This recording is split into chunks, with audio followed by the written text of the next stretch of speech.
Look everyone, the cherry blossoms are starting to blossom like the Powerpuff Girls fugly.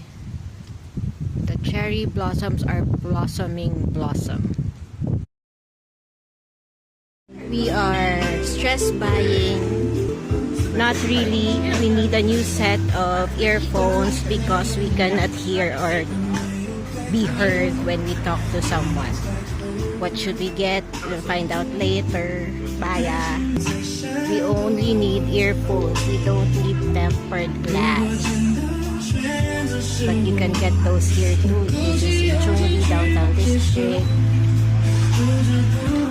They also sell clothes. We already bought what we need. Let's go because it's dark outside. It's only 2 p.m. but it's dark. It's cloudy. Later. We just bought what we need. Now we are hungry because we only had little lunch. So we are getting this wheel pies. And these are the choices. Chocolate, pulang beans, piniritong labanos. What will we get? Of course you know.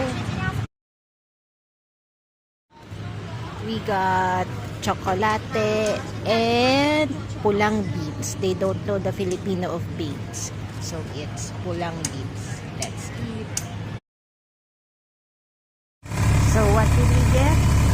We did not just get one. We got two. Because we need it when we talk to someone and when we watch something.